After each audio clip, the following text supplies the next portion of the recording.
প্রিয় ভাইরা আমার, আজকে আমরা এমন একটা কিতাব থেকে আলোচনা শুনবো, সেই কিতাবটার নাম কি বলুন তো দেখি?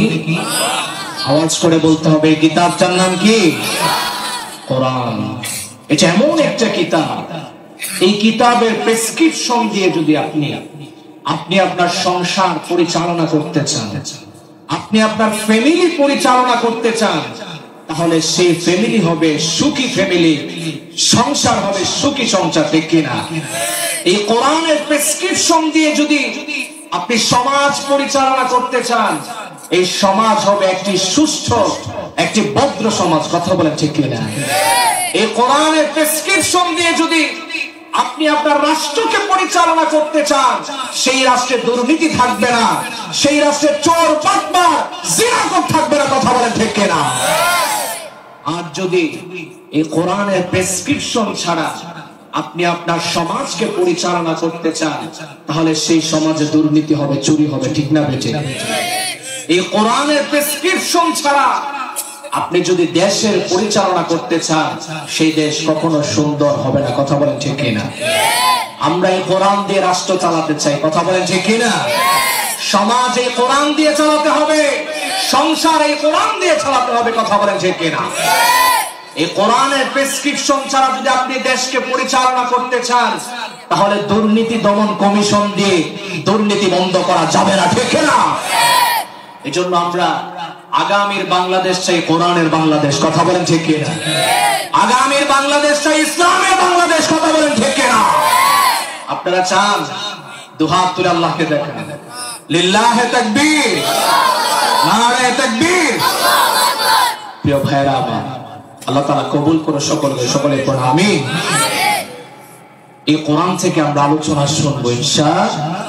আমাকে কর্তৃপক্ষ মহাগ্রন্থ, মহাবিশ্বের মহাবাণী আল কোরআনুল কারীমের ছোট্ট একটি সূরা, সূরাতুল হুমাযা। নামটা কি ভাই? সূরাতুল হুমাযা। তো এই সূরাটিকে সামনে রেখে সংক্ষিপ্ত আকারে আলোচনা করার চেষ্টা করব। পড়েন ইনশাআল্লাহ, মনোযোগ দিয়ে শুনবেন ইনশাআল্লাহ।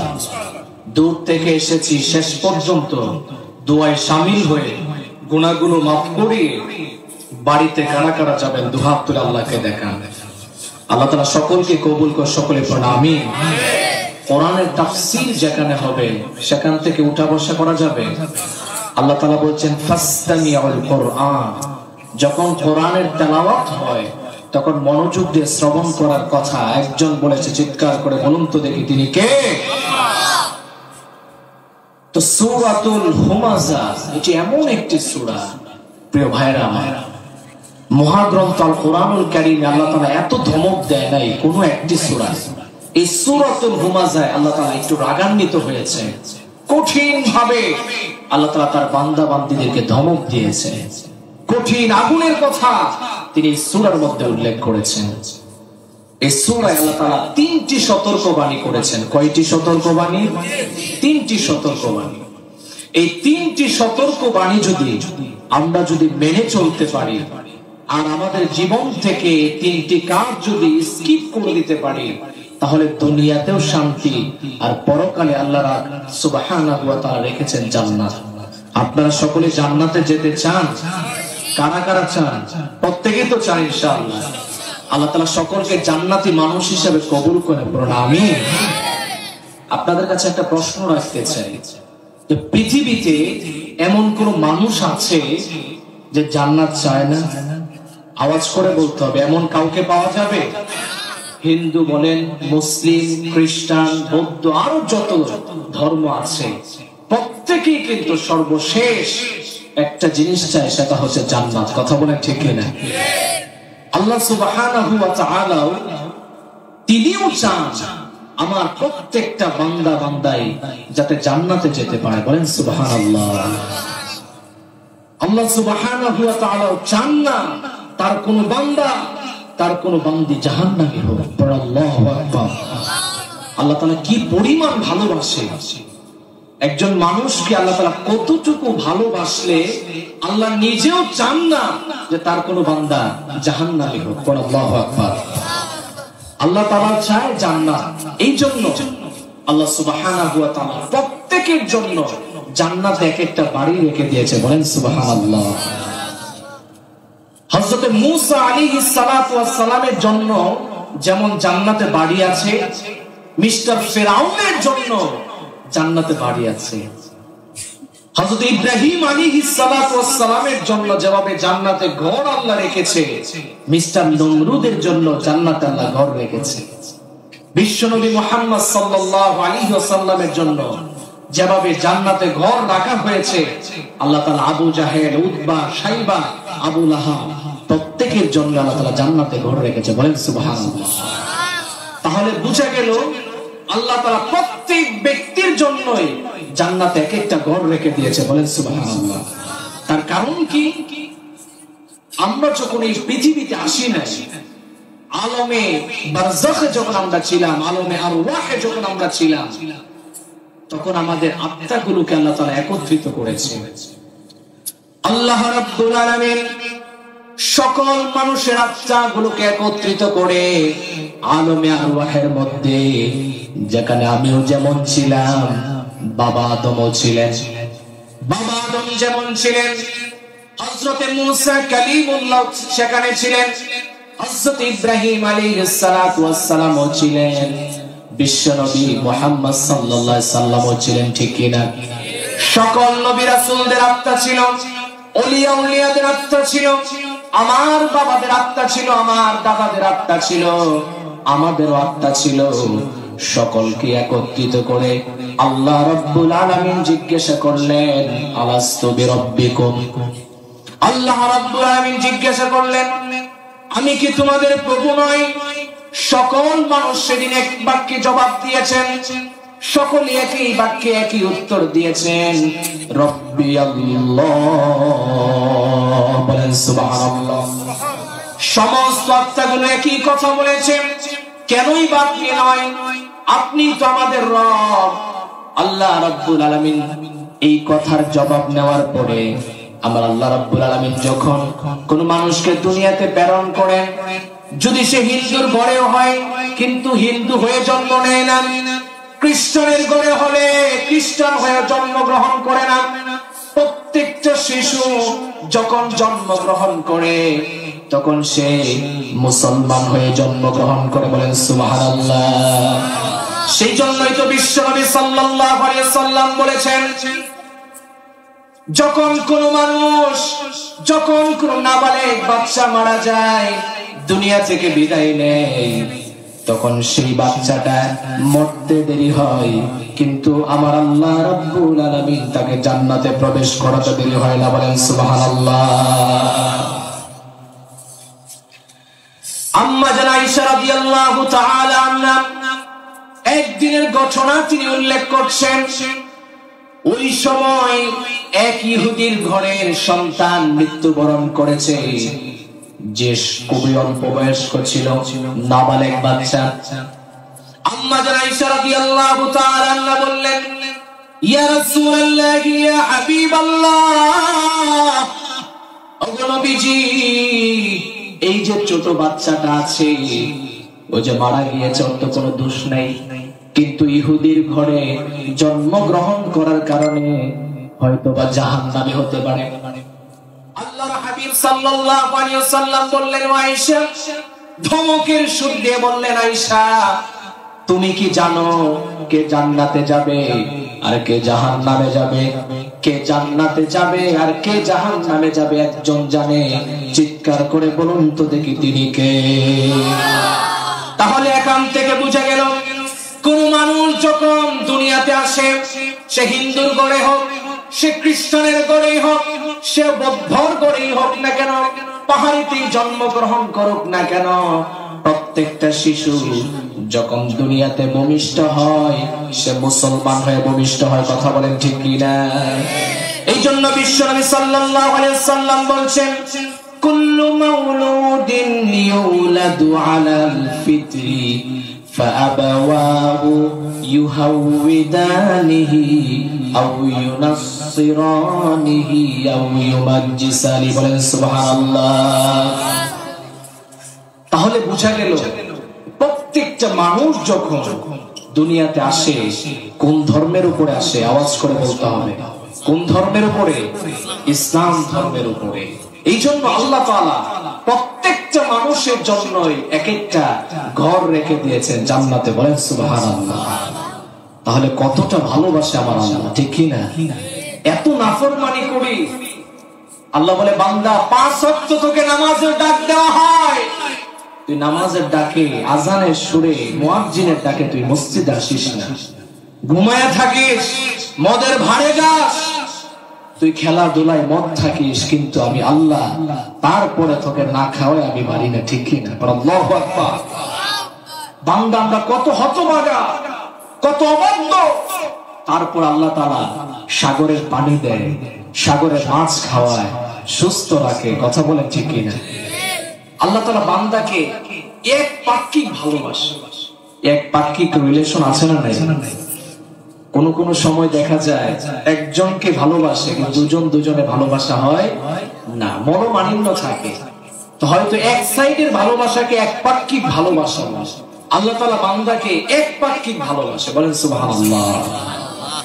এই জন্য প্রিয় ভাইয়েরা আমার উদাহরণ যদি দেই, হযরত ইউনূস নূহ আলাইহিস সালাতু ওয়াস সালাম যখন তিনি তার জাতিকে 1 বছর নয় 2 বছর নয় প্রায় 900 বছর তিনি কোরআনের দাওয়াত দিয়েছেন, ইসলামের দাওয়াত দিয়েছেন। বলেন সুবহানাল্লাহ। হযরত নূহ আলাইহিস সালাতু ওয়াস সালাম তিনি তার জাতিকে, তিনি তার সম্প্রদায়কে, তিনি 1 বছর নয় 2 বছর নয় 100 বছর নয় 900 বছর তিনি কোরআনের দাওয়াত, ইসলামের দাওয়াত দিয়েছেন, আল্লাহর একত্ববাদের দাওয়াত দিয়েছেন। কিন্তু হতভাগা মানুষগুলো হযরত নূহ আলাইহিস সালাতু ওয়াস সালামের কথা তারা শুনে নাই, বরং নূহ আলাইহিস সালাতু ওয়াস সালামকে কষ্ট দিয়েছে, ব্যথা দিয়েছে, নির্যাতন করেছে। কথা বলেন ঠিক কি না?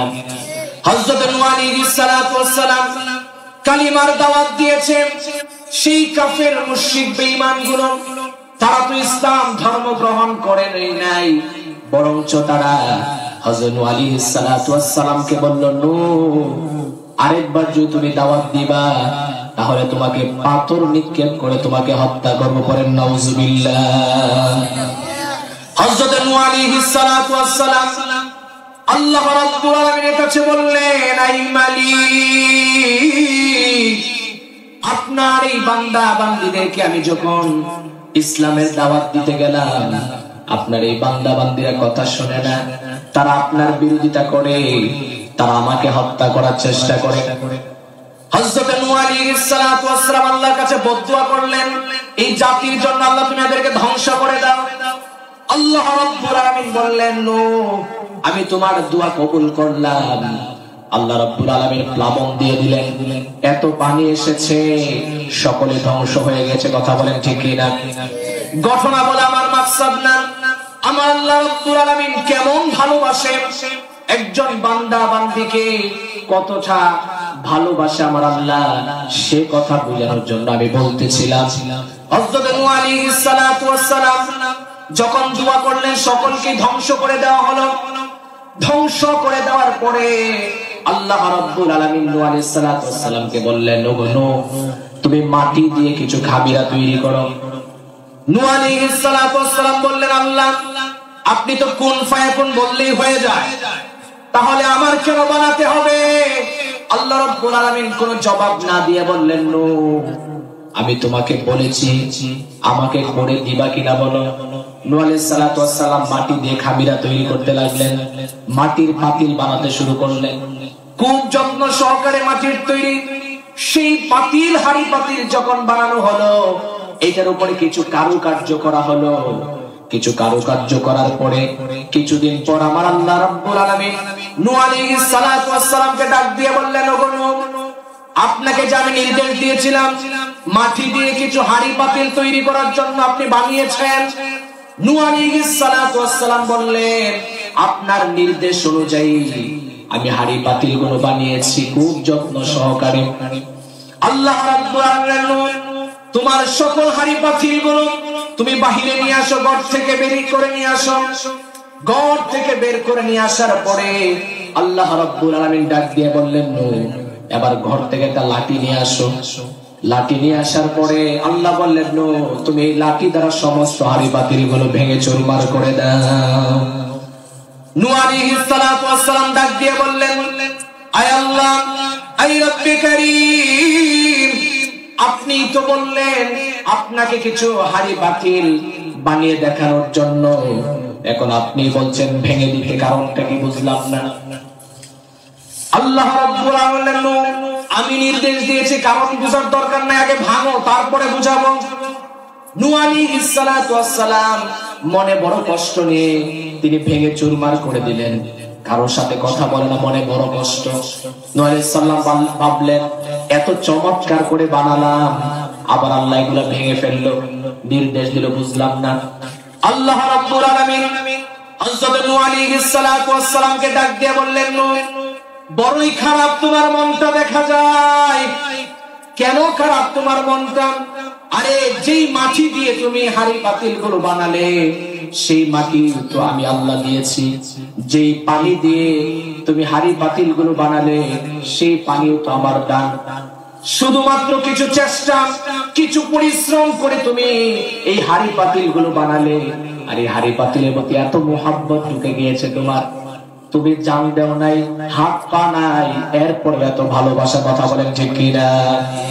আল্লাহ রাব্বুল আলামিন বললেন, এই হাড়ি পাতিল ভেঙে যাওয়ার কারণে তোমার এত কষ্ট লাগতেছে, যখন তুমি আমার কাছে আমার এই বান্দা বান্দীদের জন্য বদদুয়া করলে, তুমি যে বললে এই বান্দা বান্দীদেরকে ধ্বংস করে দেওয়ার কথা, আমি আল্লাহ তোমার দোয়া কবুল করে নিলাম।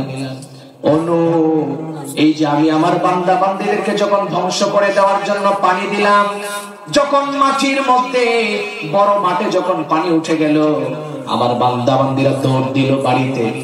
বাড়িতে যখন পানি উঠে গেল, দৌড় দিল তারা পাহাড়ে উঠেছে। পাহাড়েও যখন পানি উঠে গেল, কিছু মানুষ পাহাড়ে সেই গাছের মধ্যে উঠেছে। পানি যখন সেই গাছের চূড়ায় যখন পৌঁছে গেল, তখন আমার সেই বান্দা বান্দীরা এই পানিতে ডুবে ডুবে আর আমার আল্লাহকে ডাকে, আমাকে ডেকে বলে, আয় আল্লাহ, আমাদেরকে একটা সুযোগ দেন, আর আমরা ভুল করব না, আপনার উপর ঈমান আনবো।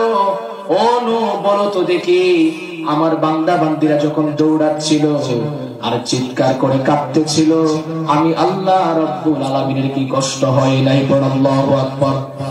আমার কি কষ্ট হয় নাই? আমি হাত দিয়েছি, আমি পা দিয়েছি, আমি জান দিয়েছি, আমি আল্লাহ নিজ হাতে আমার বান্দা বান্দীদেরকে বানিয়েছি, আমি যাদেরকে ধ্বংস করে দিলাম, আমি আল্লাহর কি একটু কষ্ট হয় নাই? বল আল্লাহু আকবার।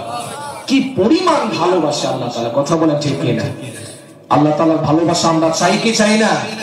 প্রিয় ভাইরা আমার, যেই কথা বোঝাতে চাচ্ছিলাম যে আল্লাহ তাআলা এই সূরাতুল হুমাযার মধ্যে তিনটা নিষেধাজ্ঞার কথা আল্লাহ তাআলা এই সূরার মধ্যে দিয়েছে। যদি এই নিষেধগুলো আমরা মেনে নিতে পারি, তাহলে ইহকালেও শান্তি আর পরকালে রেখেছে জান্নাত। বলেন সুবহানাল্লাহ। আসুন আমরা সেই সূরার ব্যাখ্যা এবং তাফসীরের দিকে যাই। আল্লাহ তাআলা বলছেন, ওয়াইলুল লিকুল্লি হুমাযা। আল্লাহ তাআলা এখানে যে বাক্যটা এনেছে ওয়াইলু, এর অর্থ হচ্ছে ধ্বংস, এর অর্থ হচ্ছে দুঃখ, কষ্ট, এর অনেকগুলো অর্থ হয়। কোরআনুল কারীমে আল্লাহ তাআলা এই শব্দটা প্রায় 12 উপর আল্লাহ তাআলা কোরআনের মধ্যে উল্লেখ করেছে। বলেন সুবহানাল্লাহ। আল্লাহ রাব্বুল আলামিন বলছেন, ওয়াইলুল লিকুল্লি হুমাযাতিল লুমাযাতিনিল্লাযী জামাআ মালান ওয়া আদ্দাদা। বলেন সুবহানাল্লাহ। আল্লাহ তাআলা বলছেন ওয়াইলুল লিকুল্লি হুমাযা আল লুমাযা। আল্লাহ তাআলা বলছেন ওই ব্যক্তি ধ্বংস যেই ব্যক্তি পশ্চাতে মানুষের সমালোচনা করে বেড়ায়। বলেন নাউযুবিল্লাহ। আমাদের সমাজে এমন লোক আছে না নাই? লুমাযা, হুমাযা, লুমাযা। হুমাযা হচ্ছে যেই ব্যক্তি মানুষের পশ্চাতে, মানুষের পেছনে আরেকজনের গীবত করে বেড়ায়। বলেন নাউযুবিল্লাহ। এই সমাজের মধ্যে গীবত আছে না নাই? সমালোচনা আছে না নাই? আওয়াজ করে বলতে হবে, আছে না নাই? দোকানে বসলে কে কি করলো, এলাকার কোন ভাই কোন কাজটা করেছে, কোন বন্ধু কোন কাজটা করেছে, এগুলো নিয়ে সমালোচনা হয় কি হয় না? আমার তো মনে হয় সব থেকে বেশি সমালোচনা হয় মসজিদের ইমাম সাহেবকে নিয়ে, ঠিক কি না? মসজিদের খতিবদেরকে নিয়ে সব থেকে বেশি সমালোচনা, ঠিক না? এই যে মানুষের পিছনে আপনি সমালোচনা করেছেন, বিশ্বনবী সাল্লাল্লাহু আলাইহি ওয়াসাল্লাম বলছেন আল গীবাতু আশাদ্দু মিনাজ জিনা, পড়েন নাউযুবিল্লাহ। গীবত এটা এতটা নিকৃষ্ট, এতটা খারাপ যে জিনার থেকেও নিকৃষ্ট, পড়েন নাউযুবিল্লাহ। সাহাবায়ে কেরাম জিজ্ঞাসা করলেন, ইয়া রাসূলুল্লাহ, ইয়া হাবিবাল্লাহ, ওগো নবীজি, এই গীবত এত নিকৃষ্ট কেন? একজন মানুষ জিনা করেছে, তার থেকেও নিকৃষ্ট কারণটা কি? আল্লাহর হাবিব সাল্লাল্লাহু আলাইহি সাল্লাম বললেন, ও আমার সাহাবীরা, কোন ব্যক্তি যখন জিনায় লিপ্ত হয়ে যায়, সেটা বান্দার হক থাকে না, সেটা আমার আল্লাহর হক হয়ে যায়। আল্লাহর কাছে যদি আপনি দোয়া করেন, সেগুলো আল্লাহ মাফ করে দিতে পারে, কথা বলেন ঠিক কিনা? আর যখন আপনি গীবত শিকায়ত করবেন, মানুষের সমালোচনায় যদি আপনি লিপ্ত হন, তাহলে সেটা আর আল্লাহর হক থাকে না, তখন সেটা বান্দার হক হয়ে যায়। আল্লাহর কাছে চাইলে মাফ হবে না। বান্দার কাছে যদি আপনি ক্ষমা না চান, তাহলে আমার আল্লাহ রব্বুল আলামিনও ক্ষমা করবে না, ঠিক কি না? এই জন্য আল্লাহ সুবহানাহু ওয়া তাআলা এই হুমাযার মধ্যে প্রথমেই বলছেন, ওই ব্যক্তি ধ্বংস যেই ব্যক্তি মানুষের পিছনে মানুষের নামে সমালোচনা করে, গীবত শিকায়ত করে। এজন্য প্রিয় ভাইয়েরা আমার, গীবত শিকায়ত করা যাবে, পরনিন্দা করা যাবে। এই গীবতের আবার 7টি পরিভাষা আছে। কয়টি পরিভাষা? 7টি। এক নাম্বার হচ্ছে গীবত, অর্থ হচ্ছে পরনিন্দা, যেটা খুবই খারাপ। দ্বিতীয় নাম্বার, আল্লাহ তাআলা কোরআনুল কারীমের মধ্যে সেই শব্দটাকে ব্যবহার করেছেন ইফকুম মুবিন, যেটা আম্মা জান আয়েশা রাদিয়াল্লাহু তাআলা আনহাকে কিছু মুনাফিকের দলেরা তার আম্মা জান আয়েশা রাদিয়াল্লাহু তাআলা আনহার উপরে তারা ইফকের একটা ঘটনা আছে বিশাল লম্বা, ওই দিকে যাচ্ছে না। এইজন্য তৃতীয় নাম্বার হচ্ছে মিথ্যা অপবাদ, অর্থাৎ বুহতান, যেটাকে আল্লাহ তাআলা কোরআনের মধ্যে বলছে বুহতানুন আযীম, এটা বড় অপরাধ। এরপরে 4 নাম্বার হচ্ছে নামিমা, অর্থাৎ চুগলখড়ি। চুগলখড়ি আমাদের সমাজে আছে না নাই? দুই বন্ধু খুব মিল তাদের মধ্যে, হঠাৎ করে কোন একটা ঝামেলা হয়ে গিয়েছে। তো এই দুই বন্ধুর বন্ধুত্ব নষ্ট করার জন্য, এই বন্ধুর বন্ধুত্ব নষ্ট করার জন্য একজনের বিরুদ্ধে আরেকজনের নামে নালিশ করে, চুগলখড়ি করে, যে তোমার এই বন্ধু তো তোমার নামে এই কথাটা বলেছে, বলেন নাউযুবিল্লাহ। সমাজের মধ্যে এমন লোক আছে না নাই? প্রিয় ভাইয়েরা আমার, 5 নাম্বার হচ্ছে হুমাযা, অর্থাৎ মানুষের পিছনে যারা সমালোচনা করে। 6 নাম্বার হচ্ছে লুমাযা, অর্থাৎ মানুষকে সামনে পেয়ে মানুষের সামনে তাকে ছোট করে কথা বলে। সমাজ এমন মানুষ আছে না নাই? মানুষকে ছোট করে, আপনার একটা সমস্যা থাকতে পারে, কিন্তু এই সমস্যাটা আপনাকে উল্লেখ করে আপনাকে কষ্ট দেওয়া, এটা নিষেধ করে দিয়েছে কে?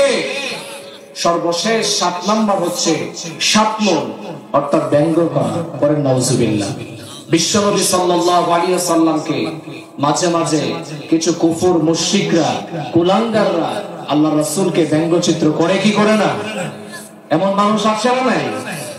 এই জন্য প্রিয় ভাইয়েরা আমার, বিশ্বনবী সাল্লাল্লাহু আলাইহি ওয়াসাল্লামের এই গীবতের সংজ্ঞায় তিনি বলছেন যিকরুকা আখাকা বিমা ইয়াকরাহু, অর্থাৎ আপনি মানুষের পেছনে আপনি যে সমালোচনাটা করলেন, ওইটাকে গীবত বলা হয়। তো আমরা 4টি মাধ্যমে গীবত করে থাকি। কয়টি মাধ্যম? 4টি মাধ্যম। 1 নাম্বার হচ্ছে আল গীবাতু বিল লিসান, জিহ্বার মাধ্যমে গীবত করি। দ্বিতীয় নাম্বার হচ্ছে আল গীবাতু বিল কলব, কলবের মাধ্যমে গীবত। তো কলবের মাধ্যমে গীবতটা কি? ধরেন আপনি একটা মানুষকে আপনার ভালো লাগে না, তার চলাফেরা আপনার পছন্দ হয় না, এই যে আপনি মনে মনে অপছন্দ করলেন, এইটাই হচ্ছে একটা গীবত। এখন এটা থেকে বাঁচবেন কি করে? কারণ আপনি মানুষ হিসাবে আসতেই পারে একজনের ব্যাপারে খারাপ ধারণা, ঠিক না বেঠিক? এই জন্য আপনাকে যখনই আসবে তখনই আপনাকে ইস্তেগফার করতে হবে। কি করতে হবে? আস্তাগফিরুল্লাহ, পড়েন আস্তাগফিরুল্লাহ। তৃতীয় নম্বর মাধ্যম হচ্ছে আল গীবাতু বিল ইশারা, অর্থাৎ ইশারার মাধ্যমে। অর্থাৎ ধরেন একটা মানুষ আপনার সামনে দিয়ে যাচ্ছে, তো একটু ছোট দেখতে, একটু বেটে অথবা মোটা সোটা, আপনি আপনার বন্ধুকে দেখিয়ে বললেন এই যে দেখো, মানে একটু হাতে দেখালেন যে বয়সটা কি, বয়স বেশি কিন্তু দেখতে ছোট। আপনি কিন্তু মুখে বলেন না, হাতে দেখিয়েছেন এভাবে। এটা কি আল্লাহ রাসূল সাল্লাল্লাহু আলাইহি ওয়াসাল্লাম বলছেন এটাও গীবতের অন্তর্ভুক্ত। আম্মা জান আয়েশা রাদিয়াল্লাহু তাআলা আনহা বিশ্বনবী সাল্লাল্লাহু আলাইহি ওয়াসাল্লামের কাছে যখন আম্মা জান সাফিয়া রাদিয়াল্লাহু তাআলা আনহা আসলেন, আম্মা জান আয়েশা থেকে হযরত সাফিয়া একটু দেখতে ছোট ছিল। আম্মা জান আয়েশা রাদিয়াল্লাহু তাআলা আনহা বললেন, ইয়া রাসূলুল্লাহ, ইয়া হাবিবাল্লাহ, ইশারা করে দেখালেন সাফিয়াকে যে একটু ছোট দেখতে। আল্লাহর হাবিব সাল্লাল্লাহু আলাইহি ওয়াসাল্লাম বললেন, ও আয়েশা, তুমি এত বড় একটা কথা বলে ফেলেছো, যেই কথাটা যদি সাগরের মধ্যে গুলিয়ে দেওয়া হয় তাহলে সাগরের পানিগুলো কালো হয়ে যেত। পড়েন নাউজুবিল্লাহ। কত বড় কথা! এই একটা কথা ইশারাই দেখিয়েছে, এই কথাটা যদি সাগরের পানির সাথে গলিয়ে দেওয়া যেতে হতো তাহলে সাগরের সকল পানি কালো বর্ণ হয়ে যেত। পড়েন নাউজুবিল্লাহ। তাহলে এই গীবতের বিষয়টা সহজ না কঠিন? আওয়াজ করে বলতে হবে, সহজ না কঠিন? 4 নাম্বার হচ্ছে, এটা খুবই গুরুত্বপূর্ণ, আল গীবাতু বিল কিতাবা। এটা হচ্ছে লিখনির মাধ্যমে গীবত করা। আছে না নাই? আমার যারা ফেসবুক ইউজার ভাইরা আছেন, ইউটিউবে সবথেকে বেশি গীবত হয় ফেসবুকে, ঠিক কি না? আপনি একজন হুজুর আলোচনা করছে 2 ঘন্টা, তো হঠাৎ করে একটা কথা এদিক সেদিক হতেই পারে, মিসআন্ডারস্ট্যান্ড হতেই পারে। এখন আপনি সেই কথাটা নিয়ে ট্রল করলেন অথবা নিচে কমেন্টস করলেন, ভিন্ন একটা কমেন্টস করলেন যেটা প্রশংসা না, যেটাকে গীবত বলা হয়। আপনি যে ফেসবুকে কমেন্টসটা করলেন, হয়তো আপনি দুনিয়া থেকে চলে যাবেন কিন্তু এই কমেন্টসটা থেকে যাবে। তো কথা বলেন ঠিক কিনা? এই একটা কমেন্টসের কারণে কাল হাসরের মাঠে আল্লাহ রাব্বুল আলামিনের কঠিন জাহান্নামে আপনাকে পড়তে হবে। পড়েন নাউজুবিল্লাহ। এজন্য প্রিয় ভাইরা আমার, সাবধান, কোন একটা বিষয় আসলে আপনাকে কমেন্টস করা যাবে না। আল্লাহ তাআলা আমাদেরকে বুঝার তৌফিক দান করুন। সকলে পড়েন আমিন। প্রিয় ভাইরা আমার, এবার আসুন গীবতের শাস্তি জানার দরকার আছে না নাই? আল্লাহ রাব্বুল আলামিন কোরআনুল কারীমের মধ্যে বলছেন, ওয়ালা ইয়াগতাব বা'দুকুম বা'দা আইয়ুহিব্বু আহাদুকুম আন ইয়াকুলা লাহমা আখিহি মাইতান ফাকারিহতুমুহ। আল্লাহ রাব্বুল আলামিন বলছেন, বান্দা, তোমরা একে অপরের সমালোচনায় লিপ্ত হবে না, গীবত শিকায়ত করবে না। কারণ হলো গীবত এতটাই নিকৃষ্ট, যেমন করে তোমার আপন ভাই যদি দুনিয়া থেকে চলে যায়, সে আপন ভাইয়ের মৃত গোশত তুমি খেতে পছন্দ করবে নাকি? আপনাদেরকে আমি প্রশ্ন করতে চাই, আপনার আপন ভাই যদি দুনিয়া থেকে চলে যায়, আপনি কি সেই মৃত ভাইয়ের গোশত খাবেন? এটাকে আপনারা পছন্দ করেন? আল্লাহ রাব্বুল আলামিন বলছেন, যেমন পছন্দ করেন না, গীবতটাও তার থেকে বড় নিকৃষ্ট। করেন নাউজুবিল্লাহ। দেখেন, একজন আপন ভাই সে দুনিয়া থেকে চলে গিয়েছে, কিন্তু আপনি তার মৃত গোশত খেতে যেমন পছন্দ করেন না, এই গীবত মানুষের নামে শিকায়ত করা, এটা এই মৃত ভাইয়ের গোশত খাওয়ার থেকেও নিকৃষ্ট। করেন নাউজুবিল্লাহ। বিশ্বনবী সাল্লাল্লাহু আলাইহি ওয়াসাল্লাম মেরাজের রজনীতে যখন তিনি আল্লাহ রাব্বুল আলামিনের সাক্ষাতে যান, যখন জিবরাইল আলাইহিস সালাতু ওয়াস সালাম জান্নাতকে সামনে তুলে ধরল, আবার যখন জাহান্নামকে সামনে তুলে ধরল, বিশ্বনবী সাল্লাল্লাহু আলাইহি সাল্লাম জাহান্নামে কিছু মানুষকে দেখতে পেলেন, যেই মানুষগুলো নিজের লোহার মতো, পিতলের মতো এক একটা নখ দ্বারা তারা নিজেদের গালের গোশতগুলো ছিঁড়ে ছিঁড়ে নিজেরাই খাচ্ছে। বলেন নাউজুবিল্লাহ।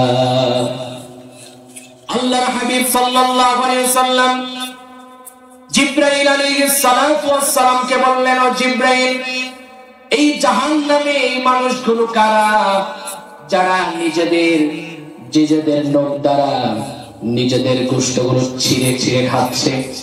জিবরাইল আলাইহিস সালাতু ওয়াস সালাম বললেন, ইয়া রাসূলুল্লাহ, দুনিয়ার মধ্যে যেই ব্যক্তিগুলো, যেই মানুষগুলো একজন ভাই আরেকজন ভাইয়ের পিছনে গিয়ে সমালোচনা করেছে, এরা হচ্ছে তারা। বলেন নাউজুবিল্লাহ। তাহলে জাহান্নামে আমরা তো কেউ যেতে চাই না, কেউ কে যেতে চায়? তাহলে জাহান্নামে দেওয়ার পরে নিজের হাতে নিজের নখ দ্বারা নিজের গালের গোশত ছিঁড়ে ছিঁড়ে খাবে। বলেন নাউজুবিল্লাহ। প্রিয় ভাইরা আমার, এই গীবত, এই শিকায়াত এই সমাজের মধ্যে এটা একটা বেদি, এটা একটা রোগ। কথা বলেন ঠিক কিনা? শরীরের সবথেকে বড় রোগ কি? ক্যান্সার, ঠিক কিনা? ক্যান্সার যার কোনো নাই আনসার, ঠিক না বেঠিক? তো আমি মনে করি আমাদের নফসে একটা রোগ হচ্ছে গীবত করা, মানুষের নামে সমালোচনা করা। কথা বলেন ঠিক কিনা?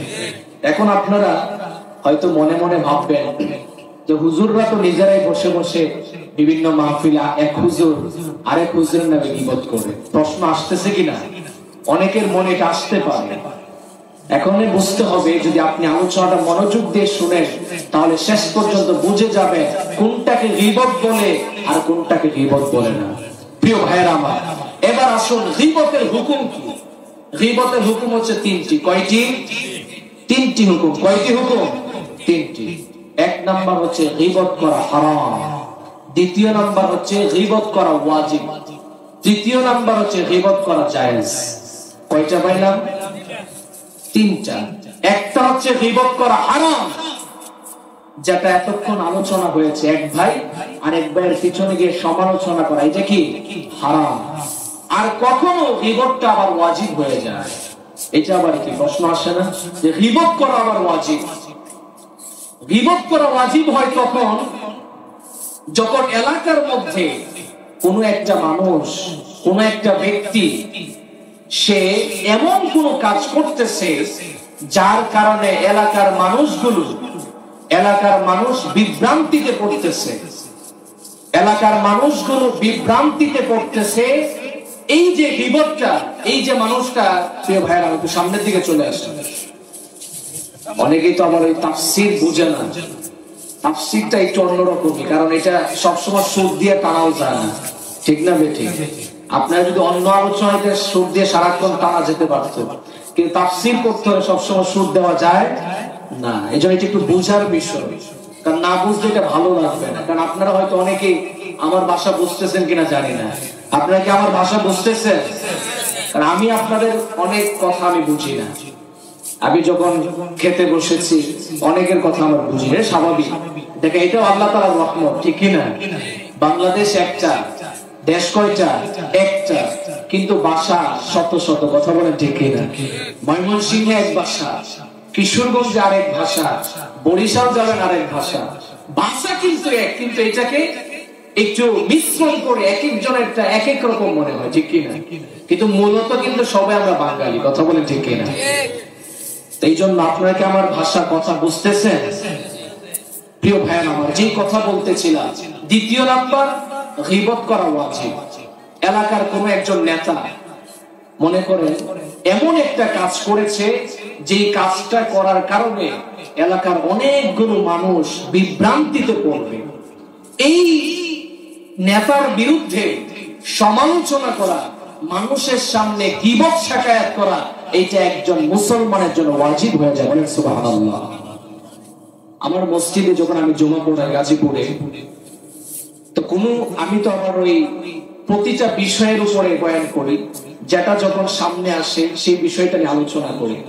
তো আলোচনা করার পরে এক নেতা, সে মানে আমার বিরুদ্ধে এলাকার মধ্যে মানে সে বলছে যে হুজুর নিজেই বসে বসে মিম্বারে বসে বসে গীবত করে, বলেন নাউজুবিল্লাহ। আসলে সে তো গীবতের মিনিংসটাই বুঝে না যে গীবত কাকে বলে। একজন নেতা আপনাকে খারাপ পথে নিচ্ছে, দুর্নীতিতে আপনাকে ঢুকিয়ে দিচ্ছে, আপনি সমাজের মানুষগুলোকে সতর্ক করা, তার বিরুদ্ধে গীবত শিকায়ত করা, এটা আপনার জন্য ওয়াজিব হয়ে যায়। কথা বলেন ঠিক কিনা? এই জন্য এই সমস্ত গীবত করা কি ওয়াজিব। এখন মনে করেন প্রেসিডেন্ট এমন একটা কাজ করেছে, কোরআনের কোন একটা বিধান সে উঠিয়ে দিতে চায়, এখন সেই প্রেসিডেন্টের বিরুদ্ধে সমাজের মানুষগুলো তার বিরুদ্ধে নাম বলে বলে যদি গীবত করে, তাহলে কি এটা কি হারাম হয়ে যাবে নাকি? আলোচনা বুঝলে ওইটাকে হারাম না ওয়াজিব? এই জন্য প্রিয় ভাইয়েরা আমার, কিছু কিছু গীবত করা ওয়াজিব হয়ে যায়। এখন যে প্রশ্ন আপনাদের ভিতরে আছে যে হুজুররা বসে বসে মাঝে মাঝে অনেক এক বক্তা আরেক বক্তার বিরুদ্ধে কথা বলে, এইটারও কারণ আছে। সকল ওয়াইজিন কিন্তু এক না, ঠিক না বেটি? কিছু বেদাতি আছে যারা মানুষগুলোকে বিভ্রান্তির দিকে লিপ্ত করে, বিভ্রান্তির দিকে নিয়ে যাচ্ছে। ওই বক্তার বিরুদ্ধে কথা বলা, স্টেজে প্রকাশ্যে সমালোচনা করা, এটাও আরেক ওয়াইজিনের জন্য ওয়াজিব হয়ে যায়। সুতরাং শুধু আলেমদের কথা শুনে এই কথা বলা যাবে না যে হুজুররা গীবত করে, বলা যাবে এটা? বলা যাবে না। কারণ সমাজকে বাঁচানোর জন্য, যুবকদেরকে বাঁচানোর জন্য তখন তার বিরুদ্ধে গীবত শিকায়ত করা এটা ওয়াজিব হয়ে যায়। তৃতীয় নাম্বার ওয়াজিবের হুকুম হচ্ছে, গীবতের হুকুম হচ্ছে জায়েজ। সেটা হচ্ছে আপনার একজন সন্তান, সে ধরেন আপনার ছেলে কোন একটা জায়গার মধ্যে সিগারেট খাচ্ছে বা অন্য কোনো খারাপ কাজ করতেছে, তো আপনি এলাকার মানুষ হিসাবে যেহেতু আপনি ওনাকে ভালোবাসেন, ওই সন্তানের নামে আপনি তার বাবার কাছে নালিশ করতে পারবেন। সেটা কি তার ভালোর জন্য না খারাপের জন্য? এই যে আপনি তার বিরুদ্ধে তার বাবার কাছে গিয়ে বললেন, এটা গীবত হয়ে যাবে? আলোচনা বুঝলে পরে এটা গীবত হবে? যদি গীবত হয়ে থাকে, এই গীবতটা কি জায়েজ? কি এটা তার ভালোর জন্য? কথা বলেন ঠিক কি না? তো এই জন্য প্রিয় ভাইয়েরা আমার, আল্লাহ তাআলা সেই কথাই বলছেন, ওয়াইলুল লিকুল্লি হুমাযা। আল্লাহ তাআলা বলছেন ওই ব্যক্তি ধ্বংস যারা মানুষের পিছনে সমালোচনা করে। এই জন্য প্রিয় ভাইয়েরা আমার, আমার পেকুয়ার ভাইয়েরা, মানুষের নামে সমালোচনা করা যাবে? এই গুনাহ থেকে আমাদের বাঁচার দরকার আছে না নাই? এই দোকানে শাসতলে বসে বসে বিরোধিতা কইরেন না। ৫ ওয়াক্ত নামাজে আসছেন, আলহামদুলিল্লাহ অনেক সওয়াব হচ্ছে। ফজরের নামাজ এত কষ্ট শীতের দিন, ঠিক কি না? ওযু করতে কষ্ট হয় কি হয় না? এরপরেও নামাজে আসছেন, ৫ ওয়াক্ত নামাজ জামাতের সাথে পড়ছেন, কিন্তু এই গীবত শিকায়ত করার কারণে আপনি যে নামাজ পড়ে সওয়াবগুলো অর্জন করছেন, এই সওয়াবগুলো একে একে ধ্বংস হয়ে যাচ্ছে। নাউজুবিল্লাহ। আপনি হজে গেলেন, এত কষ্ট করে আপনি চুমু খেলেন হাজারে আসওয়াদ পাথরে, গুনাহ মাফ হওয়ার জন্য, ঠিক না বেঠিক? বিশ্বনবী সাল্লাল্লাহু আলাইহি সাল্লামের রওজা মুবারকে দাঁড়িয়ে আপনি সালাম দিলেন, দোয়া করলেন, কাবার গিলাফে ধরে আপনি দোয়া করলেন, আয় আল্লাহ আমাকে মাফ করে দাও। আপনি এখন হাজী সাহেব হয়ে গিয়েছেন। বাড়িতে আসার পরে আপনি শাস্ত্রে বসে ইমামের নামে সমালোচনা, খতিব সাহেব সত্য কথা বলেছে, আপনার ভালো লাগে না, আপনি সমালোচনা করতে শুরু করে দিলেন। আপনি এক ভাইয়ের সমালোচনা করতে শুরু করে দিলেন। এই যে এত কষ্ট করে হজ করলেন, এত কষ্ট করে চুমু দিলেন হাজারে আসওয়াদ পাথরে, এই সওয়াবগুলো যেই ভাইয়ের নামে আপনি সমালোচনা করছেন তার কাছে ট্রান্সফার হয়ে যাবে। আচ্ছা, আপনি কি চান আপনি যে এত কষ্ট করে সওয়াবগুলো অর্জন করেছেন, আপনার আরেক ভাইকে এই সওয়াবগুলো আপনি দিয়ে দিবেন? কথা বলেন। এই যে সমালোচনা দিবেন না, কিন্তু সমালোচনা করার কারণে আপনার এই সওয়াবগুলো তার কাছে ট্রান্সফার হচ্ছে। বলবেন হুজুর আমার তো সওয়াবই নাই, এমন কিছু মানুষ আছে না নাই যে হ্যাঁ সওয়াবটাও দরকার নাই। এখন প্রশ্ন আসবে যে হুজুর আমার তো সওয়াবই নাই, তো ওর কাছে সওয়াব যাইব কি করে? আমি গীবত করতে থাকি। এটার একটা অর্থ আছে, ওই যে যার বিরুদ্ধে আপনি সমালোচনা করছেন ওই লোকের যে গুনাহ আছে, ওই গুনাহগুলো আপনার কাছে ট্রান্সফার হবে। পড়েন নাউজুবিল্লাহ। এই জন্য প্রিয় ভাইয়েরা আমার, এই গীবত থেকে বাঁচা যাবে ইনশাআল্লাহ। দ্বিতীয় নাম্বার, আল্লাহ তাআলা এই আয়াতের মধ্যে তিনি সতর্ক করছেন লুমাজা, অর্থাৎ মানুষের সামনে এমন কথা বলা যে কথা বলার কারণে সে কষ্ট পায়। মানুষকে কষ্ট দেওয়া যাবে? কথা বলেন, এটা কার হক? আল্লাহর হক নাকি বান্দার হক? বান্দার হক। কার হক? মানুষকে যদি আপনি কষ্ট দেন, আল্লাহর কাছে আপনি দোয়া করলেন, আই রব্বে কারীম আপনি আমাকে মাফ করে দেন, এই ব্যক্তিটাকে আমি কষ্ট দিয়েছি, আল্লাহ মাফ করবে নাকি? আল্লাহ করবে না। আল্লাহ বলবে বান্দা আমার কাছে মাফ পড়ে, আগে আমার বান্দার কাছে মাফ চা। যাকে তুমি কষ্ট দিয়েছো ওই লোকের কাছে মাফ চেয়ে নাও, আমি আল্লাহ রাব্বুল আলামিন তোমাকে মাফ করে দেব। বলেন সুবহানাল্লাহ। একজন মানুষ দেখতে কাটো, চোখে সমস্যা, ল্যাংড়া লুলা আছে না নাই, কিন্তু আপনি তাকে সামনে পেয়ে আপনি তাকে বললেন এই ল্যাংড়া এদিকে আসো। এই বেটে আপনাদের এলাকায় কি বলে জানি না, যারা একটু ছোট দেখতে তাকে কি বলেন আপনারা? বাইকটা বলেন, অনেকে অনেক কিছু বলেন। তো এই যে কথা বলে আপনি ডাক দিলে, মুডা মানুষকে অনেকে মোটু বলে, ঠিক কি না? তা লোকটা শুনে কষ্ট পাবে কি পাবে না? আল্লাহ তাআলা বলছেন ওয়াইলুন, এইটাও হচ্ছে, এই ব্যক্তিটাও ধ্বংস, এই ব্যক্তিটাও দুঃখে পতিত হবে কাল হাসরের মাঠে, যে মানুষকে ছোট করে কথা বলেছে। মানুষের দাম আল্লাহর কাছে অনেক বেশি। আল্লাহ তাআলা বলছেন ওয়ালাকাদ কাররামনা বানি আদম। বলেন সুবহানাল্লাহ। আল্লাহ রাব্বুল আলামিন মানুষকে অনেক সম্মানিত করেছেন।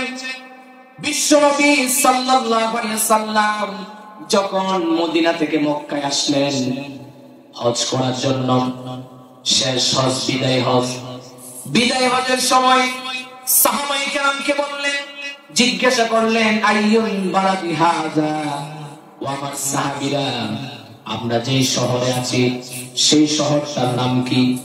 সাহাবায়ে কেরাম বললেন বালাদুল হারাম, আমরা যে শহরে আছি সেই শহরটার নাম হচ্ছে হারাম শরীফ, অর্থাৎ মক্কা নগরী, কাবা ঘর যেখানে আল্লাহ তাআলা সৃষ্টি করেছেন।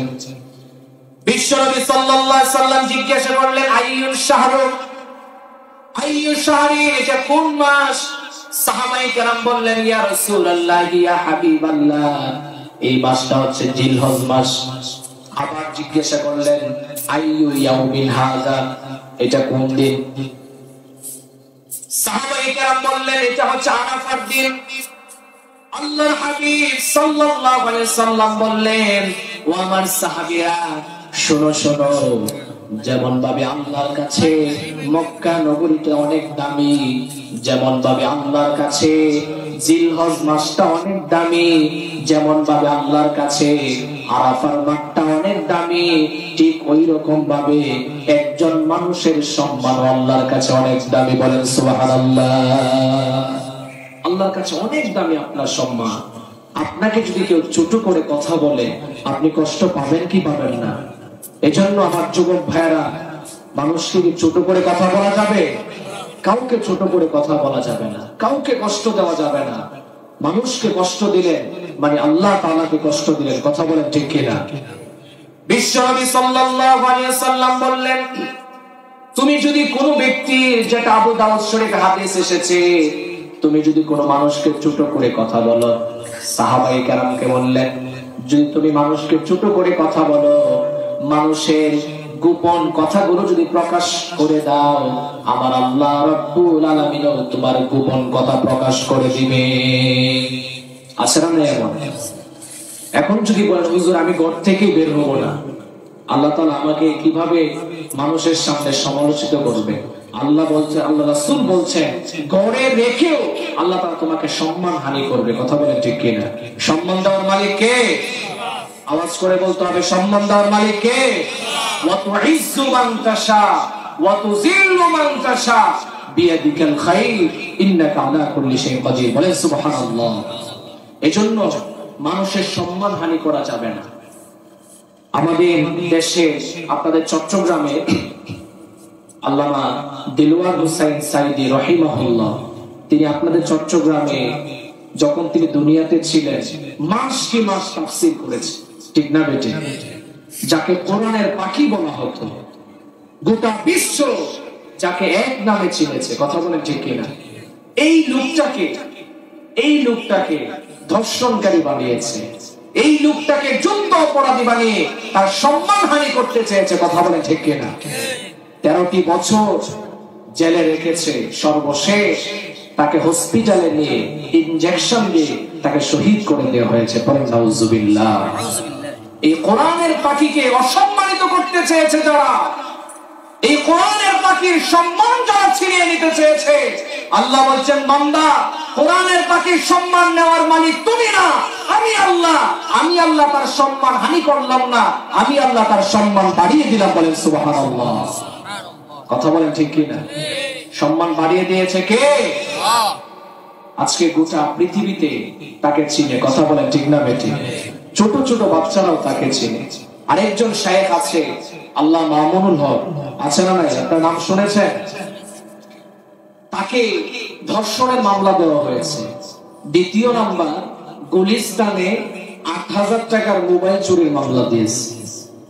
যেই লোকটা 5 স্টার হোটেলে থাকে, যার বাপ দাদা 14 গোষ্ঠী জমিদার ছিল, যার কয়েকটা ফ্ল্যাটে আছে ঢাকাতে, যার পুরাতন ব্যবসা আছে, ওই তেলের ব্যবসা, পুরাতন ব্যবসায়ী ছিল, এই লোকটাকে যদি ৮,০০০ টাকার মোবাইল চুরির মামলা দেয়, আমি মনে করি যদি ছাগলে হাসতে পারতো তাহলে ছাগলে হাসিয়ে দিত। কথা বলেন ঠিক কিনা। তার সম্মান হানি করতে চেয়েছে, ধর্ষণের মামলা দিয়েছে, তাকে চুরির মামলা দিয়েছে, কিন্তু তার সম্মান কমাতে পারে নাই। যারা সম্মান হানি করতে চেয়েছে তারা শেষ পর্যন্ত তারা নিজের সম্মান নিয়ে বাঁচার জন্য দেশ থেকে পালিয়েছে। কথা বলেন ঠিক কিনা। গোটা পৃথিবীতে এমন কোন রেকর্ড নাই যে নেতাও পালায়, সরকারও পালায়, প্রেসিডেন্টও পালায়, এমপিও পালায়, মন্ত্রীও পালায়, মেয়রও পালায়, আবার এলাকার মেম্বাররাও পালায়, ঠিক কিনা। এমন ইতিহাস আছে গোটা পৃথিবীতে। আমি তো মনে করি গিনেস বুকে নাম লেখা দরকার আছে, ঠিক না ভাই? ঠিক।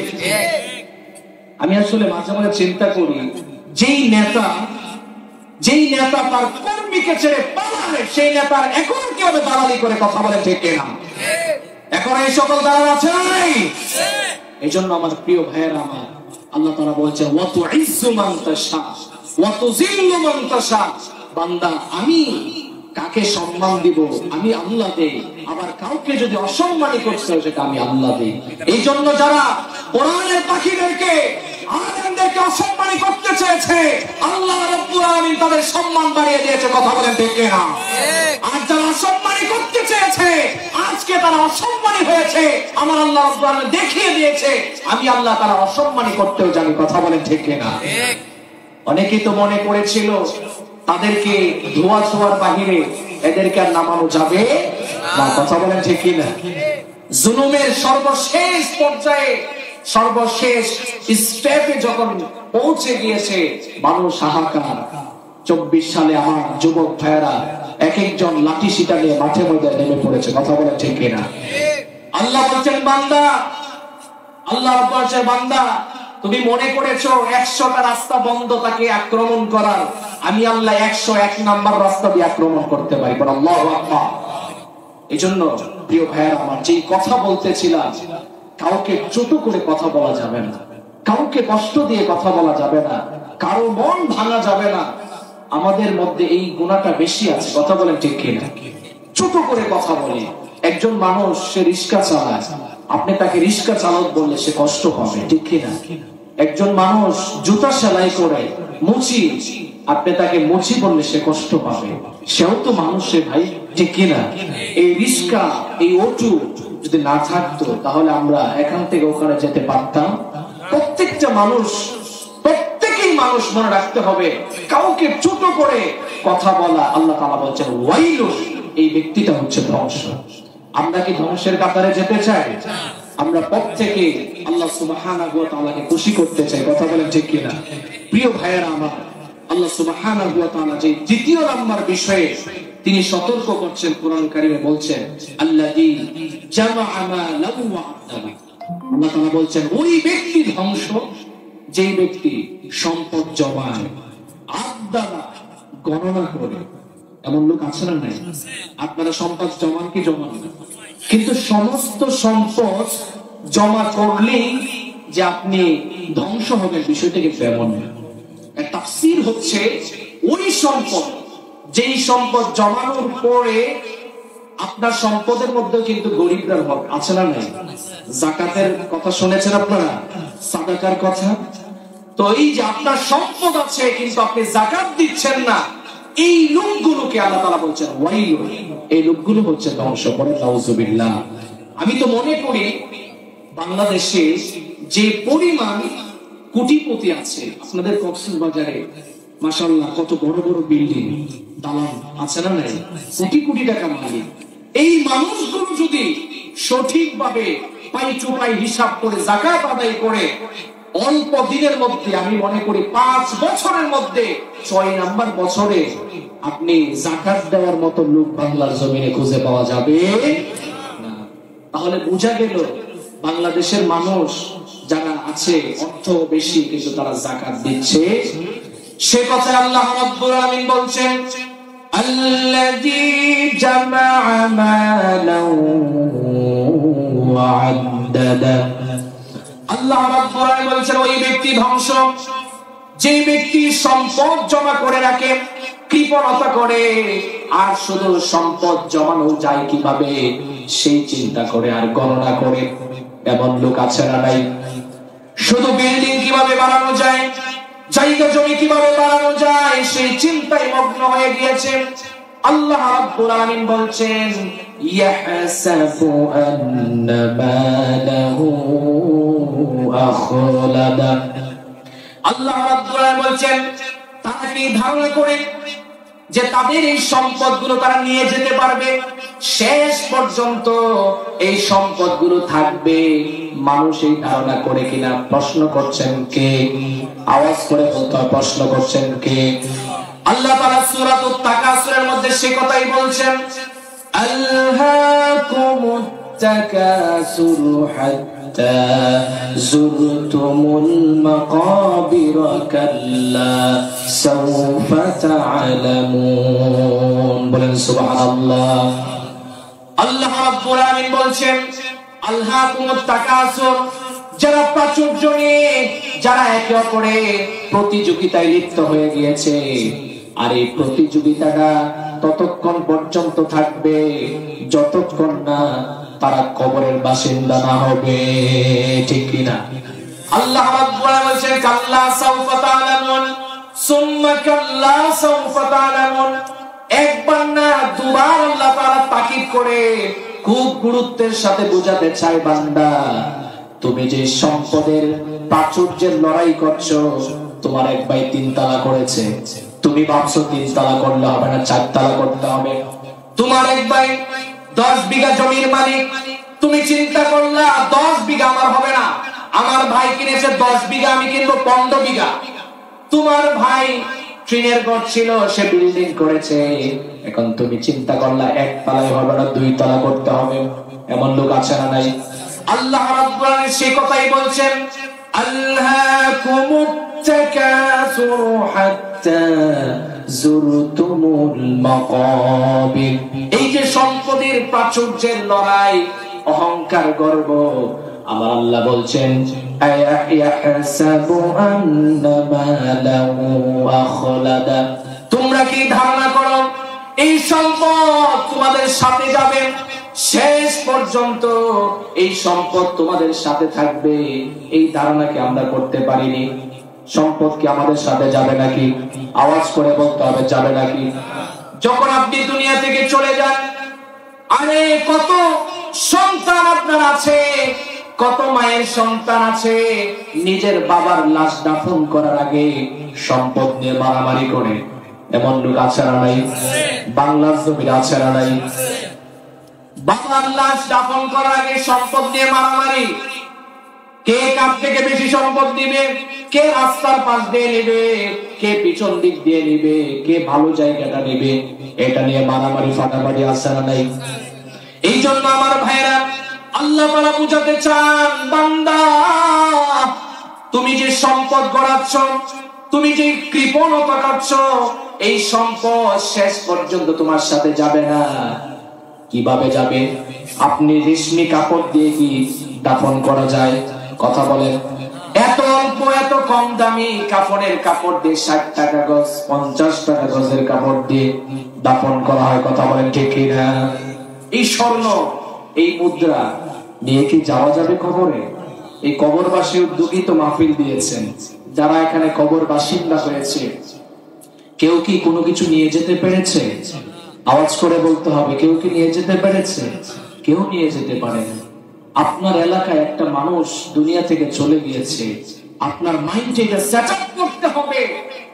আজকে আমার এলাকার মানুষটা চলে গিয়েছে, যে আমার সাথে বসে বসে চা খেয়েছে, যে আমার সাথে বসে কত আড্ডা দিয়েছে, আজকে সে নাই, আমাকে চলে যেতে হবে।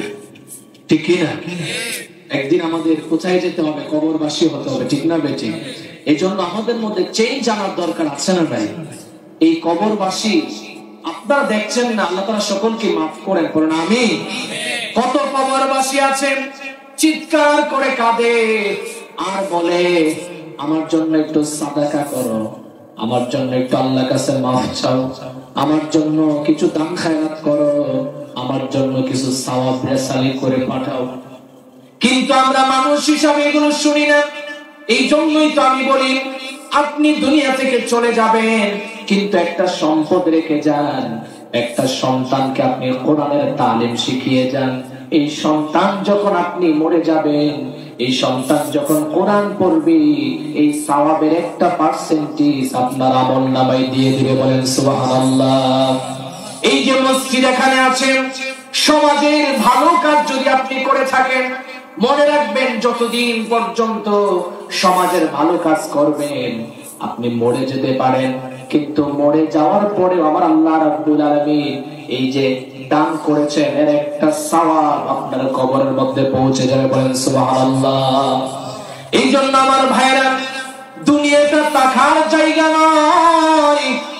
আপনি বাড়ি করলেন, গাড়ি করলেন, আপনার এত অটল সম্পদের মালিক আপনি হয়ে গিয়েছেন, আপনি নিজেকে অনেক বড় কিছু মনে করছেন, কিন্তু আমার ভাইরা আল্লাহর কাছে যাদের তাকওয়া যত বেশি, আমার আল্লাহর কাছে সে তত বেশি সম্মানিত। কথা বলেন ঠিক কিনা? আপনি এলাকার চেয়ারম্যান হলেন, এলাকার মেম্বার হয়েছেন, আপনি একটা থানার এমপি হয়েছেন, মন্ত্রী হয়েছেন, মেয়র হয়েছেন, আপনি সরকার হয়ে গিয়েছেন, কিন্তু আপনার ভিতরে কোরআন নাই, ঈমান নাই, তাকওয়া নাই, আপনার দুই করে দাম আল্লাহর কাছে নাই। কথা বলেন ঠিক কিনা? একজন রিস্কাওয়ালা, একজন পুঁচি মানুষ 5 ওয়াক্ত নামাজ যখন পড়ে, আল্লাহর কাছে যখন দোয়া করেন, আমার ভাইয়েরা দুনিয়ার মানুষগুলো তাকে তুচ্ছ তাচ্ছিল্য করতে পারে, কিন্তু আমার আল্লাহ রাব্বুল আলামিনের কাছে এই রিস্কাওয়ালা ভাইটারও অনেক দাম। বলেন সুবহানাল্লাহ। এক ঘটনা আমি আপনাদেরকে শোনাই। এক আল্লাহর ওলি যখন একটা রিস্কায় উঠলো, কোন একটা প্রোগ্রামে যাবে, হঠাৎ করে রিস্কাওয়ালা বলল, মানে আজান হচ্ছে, রিস্কাওয়ালা বলল, হুজুর আজান হচ্ছে, আমার নামাজে যেতে হবে।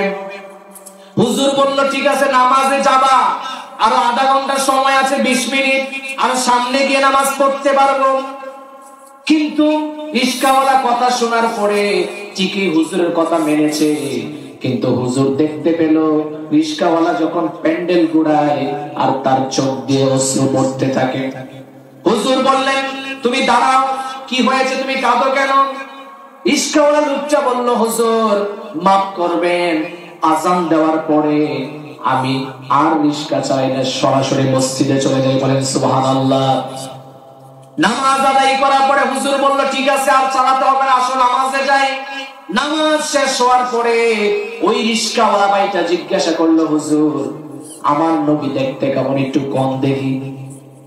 হুজুর যখন শামায়েলে তিরমিজির আলোচনা করছেন, কারণ শামায়েলে তিরমিজির মধ্যে বিশ্বনবী সাল্লাল্লাহু আলাইহি সাল্লামের দেহটা কেমন ছিল, তার চেহারাটা কেমন ছিল, দাঁতগুলো কেমন ছিল, হাতগুলো কেমন ছিল, সবকিছু শামায়েলে আছে। যখন এই কথাগুলো বলতেছিল, ওই রিস্কাওয়ালা ভাইটা বলল, হুজুর আপনি মাফ করবেন, আমি স্বপ্নে আপনি যেভাবে যেভাবে বিশ্বনবী সাল্লাল্লাহু আলাইহি সাল্লামের বর্ণনা দিচ্ছেন, আমি স্বপ্ন যুগে আমি ওই রকম ভাবে আমার নবীকে দেখেছি। বলেন সুবহানাল্লাহ। আরে কত হুজুর আছে, কত আলেম আছে, কত আল্লাহর ওলি আছে, বিশ্ব নবীকে দেখার সুযোগ হয় নাই, আছে না নাই? একজন রিস্কাওয়ালা মানুষ এই যে নামাজের প্রতি ভালোবাসা, আল্লাহর প্রতি ভালোবাসা, কোরআনের প্রতি ভালোবাসা, এই ভালোবাসা টাকার কারণে আল্লাহ ভালোবেসেছে বলে, বিশ্ব নবীও ভালোবেসেছে বলে তাকে স্বপ্নে দেখিয়ে দিয়েছে। কথা বলেন ঠিক কিনা? হাদিসের মধ্যে পাওয়া যায় আল্লাহর হাবিব সাল্লাল্লাহু আলাইহি সাল্লামকে ওই ব্যক্তি দেখতে পারেন যে ব্যক্তি আল্লাহকে ভালোবাসে, নবীকে ভালোবাসে, যে ব্যক্তি ঈমানদার, মুত্তাকি, তাকওয়াবান, পরহেজগার, এমন ব্যক্তি আল্লাহর নবীকে দেখতে পারে। কোন শয়তান দেখতে পারে? আওয়াজ করে বলতে হবে, শয়তান দেখতে পারে। আর আপনি নামাজই পড়েন না, রোজাই রাখেন না, হালাল হারাম বুঝেন না, সারা জীবন ঘুষ খান, সুদ খেলেন, আপনি আর নবীরে দেখতে পারবেন? আরে নবীকে সেই তো দেখতে পারে যে কোরআনও পড়ে, হাদিসের প্রতি ভালোবাসা আছে, নামাজের প্রতি ভালোবাসা আছে। ওই ব্যক্তিকে আমার নবী স্বপ্নে যুগে দেখা দেয়। কথা বলেন ঠিক কিনা? যেই কথা আমি বুঝাতে চাচ্ছিলাম এই আয়াত থেকে, সম্পদ চিরস্থায়ী হবে না। আপনি সম্পদ আছে বলে আপনি একজন রিস্কাওয়ালাকে কষ্ট দিলেন, অটো চালককে কষ্ট দিলেন, মুচিকে কষ্ট দিবেন। আমার আল্লাহ রাব্বুল আলামিন সূরাতুল হুমাযায় বললেন, ওয়াইলুন আল্লাযী জামাআ মালান ওয়া আদ্দাদা। আল্লাহ রাব্বুল আলামিন বলছেন, এই সম্পদ যে তুমি গণনা করো, এই সম্পদ যে তুমি জমায়েত করছো, এই সম্পদ শেষ পর্যন্ত যাবে না। আল্লাহ রাব্বুল আলামিন বললেন, কাল্লা লায়ুনবাযান্না ফিল হুতামা ওয়া মা আদরাকা মাল হুতামা নারুল্লাহিল মুকাদ্দাস। আল্লাহ রাব্বুল আলামিন বলেন, কাল্লা লায়ুনবাযান্না ফিল হুতামা। যারা সম্পদ অর্জন করেছো, যারা কৃপণতা করেছো, যারা হুমাজা করেছো, মানুষের সমালোচনা করেছো, লুমাজান, মানুষকে সামনে পেয়ে কষ্ট দিয়েছো, আল্লাহ এখন শাস্তির কথা আলোচনা করছেন। কাল্লা লায়ুনবাযান্না ফিল হুতামা, তাদেরকে চূর্ণ বিচূর্ণ করে দেওয়া হবে, নিক্ষেপ করা হবে। কোথায়? হুতামায়। আবার আল্লাহ রাব্বুল আলামিন বললেন, ওয়া মা আদরাকা মাল হুতামা। আল্লাহ রাব্বুল নবী হুতামা কি জানেন নাকি? বিশ্ব নবী সাল্লাল্লাহু আলাইহি সাল্লাম বললেন, আল্লাহ আপনি জানাইলে তো আমি জানি, আপনি জানা জানাইলে তো আমি জানি না। ঠিক না বেঠিক? তখন আল্লাহ রাব্বুল আলামিন সওয়ালে মুকদ্দারে জবাব দিচ্ছেন। হুতামা কি নিজেই বলছেন, নারুল্লাহিল মুকাদ্দা। আল্লাহ রাব্বুল আলামিন বলছেন, হুতামাটা হলো আমি আল্লাহ প্রজ্বলিত আগুন। পড়েন নাউজুবিল্লাহ। নারুল্লাহিল মুকাদ্দা। আল্লাহ তাআলা বলছেন যে আমি আল্লাহর প্রজ্বলিত আগুন। তাহলে বুঝেন আল্লাহ তাআলা নিজে প্রজ্বলিত করেছে সেই আগুনের দাগ, সেই আগুনের গরম এই দুনিয়ার আগুনের মতো।